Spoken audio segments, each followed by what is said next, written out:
밤마다 깨는 당신, 나이가 아니라 몸이 보내는 경고입니다. 여러분, 안녕하세요. 혹시 이런 경험 있으신가요?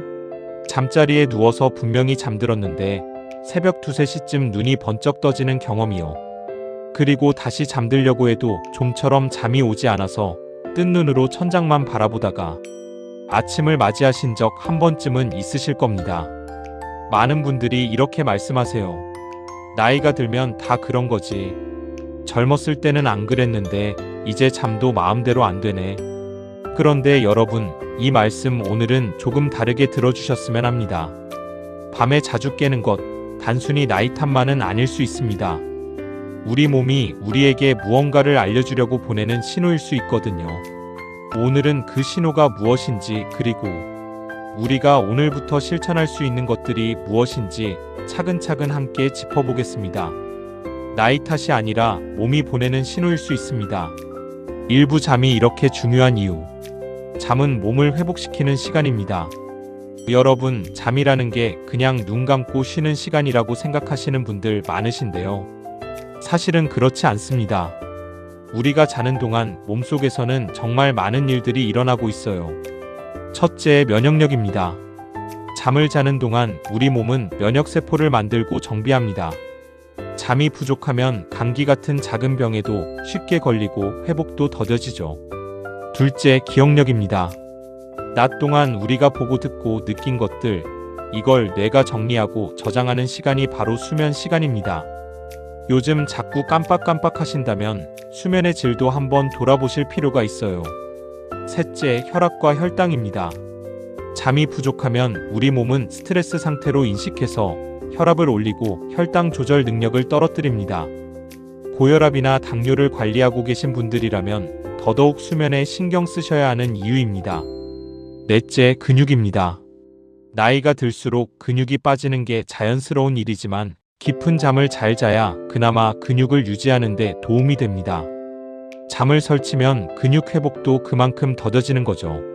이렇게 보면 잠이라는 게 단순히 피로를 푸는 것을 넘어서 우리 건강 전체를 지탱하는 아주 중요한 기둥이라는 걸 알 수 있습니다. 면역력, 기억력, 혈압, 혈당, 근육 마이너스 잠이 지켜주는 것들. 이부밤에 자주 깨는 주요 원인 7가지. 자, 그럼 이제 본격적으로 밤에 자주 깨는 이유들을 하나씩 살펴보겠습니다. 7가지로 정리해봤는데요. 혹시 나와 해당되는 게 있는지 한번 생각해보시면서 들어주세요. 야간요, 밤에 소변 때문에 깨는 경우. 가장 많은 분들이 겪는 문제가 바로 이것입니다. 밤에 화장실 가느라 깨는 것, 의학적으로는 야간요라고 부릅니다.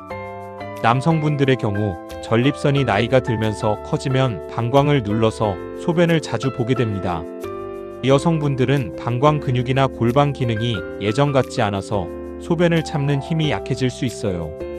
여기에 저녁 시간 수분 섭취 습관도 큰 영향을 줍니다. 저녁 식사 후에 물을 많이 드시거나 국물 요리를 많이 드시면 밤새 소변량이 늘어날 수밖에 없습니다. 수면 습관의 변화 마이너스 깊은 잠이 줄어드는 이유. 나이가 들수록 깊은 잠은 자연스럽게 줄어듭니다. 여러분, 사실 나이가 들면서 수면의 구조 자체가 조금씩 바뀝니다. 젊었을 때는 깊은 잠을 오래 유지할 수 있었다면 나이가 들수록 얕은 잠이 늘고 깊은 잠은 줄어들어요. 그래서 작은 소리에도 쉽게 깨고 한번 깨면 다시 잠들기가 어려워지는 겁니다. 이건 어느 정도는 자연스러운 노화 과정이기도 합니다. 혈당 문제. 혹시 밤중에 자주 목이 마르거나 소변량이 유독 많다고 느끼신 적 있으신가요?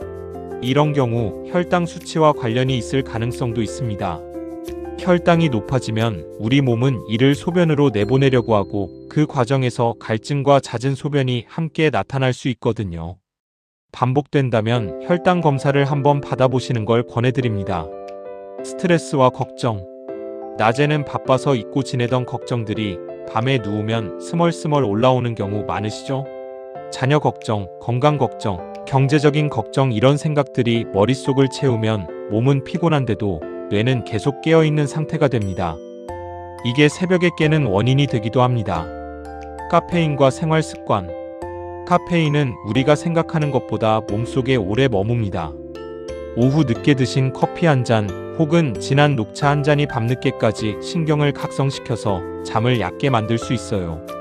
수면 무호흡증, 심한 콧골이와 숨멈춤 그냥 넘기지 마세요.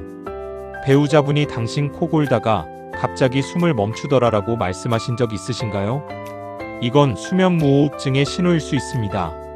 자는 동안 기도가 막혀서 잠깐씩 숨이 멎었다가 다시 시작되는 건데 이때마다 몸이 놀라서 살짝씩 깨어나게 됩니다. 본인은 깬 걸 기억 못해도 낮 시간에 심하게 피곤하고 졸리다면 의심해 볼 수 있어요. 복용하는 약의 영향, 혈압약이나 이뇨제 같은 경우 소변을 자주 보게 만드는 성분이 들어있는 경우가 많습니다. 이런 약을 저녁 늦게 드시면 밤중에 화장실을 더 자주 가게 될 수 있어요. 약을 끊으시라는 게 아니라 복용 시간을 아침이나 낮으로 조정할 수 있는지 담당 의사 선생님과 상담해 보시길 권해드립니다. 여러분은 이 7가지 중 몇 가지에 해당되시나요? 댓글로 알려주세요. 3부 숙면을 돕는 생활 습관 7가지. 자, 원인을 알았으니 이제는 우리가 오늘부터 할 수 있는 것들을 알아볼 차례입니다. 어렵고 거창한 게 아니라 생활 속에서 조금씩 바꿔나갈 수 있는 습관들이에요. 첫째, 잠들기 전 스마트폰을 멀리하세요. 스마트폰 화면의 밝은 빛은 우리 뇌에게 아직 낮이야라고 착각하게 만듭니다. 잠자리에 들기 30분 전에는 스마트폰을 내려놓고 조명을 은은하게 낮춰보세요. 둘째, 일정한 취침 시간을 지켜주세요. 매일 비슷한 시간에 자고 비슷한 시간에 일어나는 것만으로도 우리 몸의 생체 시계가 안정됩니다. 셋째, 저녁 식사를 조절하세요. 너무 늦은 시간에 과식이나 짜고 국물 많은 음식은 소변량을 늘리고 소화 부담도 줍니다. 저녁은 가볍게 잠자리 들기 최소 2~3시간 전에 드시는 게 좋습니다. 넷째, 낮에는 햇볕을 충분히 쐬어주세요. 아침이나 낮에 햇볕을 쬐면 우리 몸의 생체 리듬이 밤에 자연스럽게 졸음을 부르도록 도와줍니다. 다섯째, 가벼운 걷기 운동을 해보세요. 격렬한 운동이 아니어도 됩니다. 하루 20분에서 30분 정도 산책하는 것만으로도 밤잠의 질이 눈에 띄게 달라질 수 있어요. 여섯째, 침실 환경을 점검해보세요. 너무 밝거나 너무 덥거나 춥거나 소음이 있는 환경은 숙면을 방해합니다. 암막 커튼, 적정 온도, 조용한 환경, 이 3가지만 챙기셔도 큰 도움이 됩니다. 일곱째, 잠이 안 올 때는 억지로 버티지 마세요. 누워서 20분에서 30분이 지나도 잠이 안 오면 차라리 일어나서 은은한 조명 아래 잠시 앉아 계시다가 졸릴 때 다시 누우시는 게 좋습니다. 잠자리에서 왜 안 자지 하며 스트레스 받는 것 자체가 오히려 잠을 더 쫓아버리거든요. 오늘부터 하나씩 작은 습관이 큰 변화를 만듭니다. 여러분, 혹시 이 중에서 이미 실천하고 계신 습관이 있으신가요? 댓글로 나눠주시면 다른 시청자분들께도 큰 힘이 될 것 같습니다. 사부병원 상담이 필요한 신호. 이런 증상이 있다면 병원에 가보셔야 합니다. 여러분, 지금까지 말씀드린 습관들은 대부분의 경우에 도움이 되는 이야기입니다. 하지만 아래와 같은 신호가 있다면 단순한 생활 습관 문제가 아닐 수 있으니 꼭 병원에서 확인받으시길 권해드립니다. 첫째, 야간뇨가 갑자기 심해진 경우입니다. 예전에는 안 그랬는데 최근 들어 밤에 서너 번씩 깬다면 전립선이나 방광 혹은 혈당 문제를 확인해 봐야 합니다. 둘째, 자다가 숨이 막히는 느낌이 들거나 배우자가 숨을 멈춘다고 말씀하신 경우입니다. 수면 무호흡증은 방치하면 심혈관 건강에도 영향을 줄 수 있어서 꼭 검사를 받아보시는 게 좋습니다. 셋째, 충분히 잤는데도 낮 동안 심한 피로감이 계속되는 경우입니다. 넷째, 특별한 이유 없이 체중이 갑자기 줄거나 늘어난 경우입니다. 다섯째, 소변에 피가 섞여 나오는 혈뇨가 보이는 경우입니다. 이건 반드시 바로 병원에 가보셔야 하는 신호입니다. 이런 증상들은 겁을 드리려고 말씀드리는 게 아닙니다. 미리 알고 계시면 이상 신호가 왔을 때 당황하지 않고 바로 대처하실 수 있기 때문에 말씀드리는 겁니다.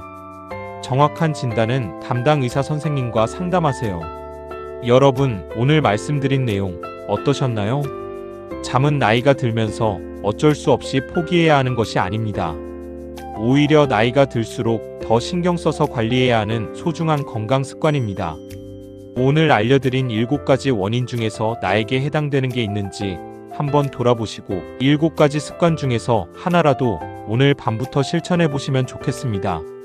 작은 변화 하나가 여러분의 내일 아침을 훨씬 더 개운하게 만들어 줄 거예요. 이 영상이 도움이 되셨다면 구독과 좋아요로 응원해 주시면 큰 힘이 됩니다. 그리고 혹시 밤잠과 관련해서 궁금하신 점이나 나누고 싶은 이야기가 있으시면 댓글로 편하게 남겨주세요.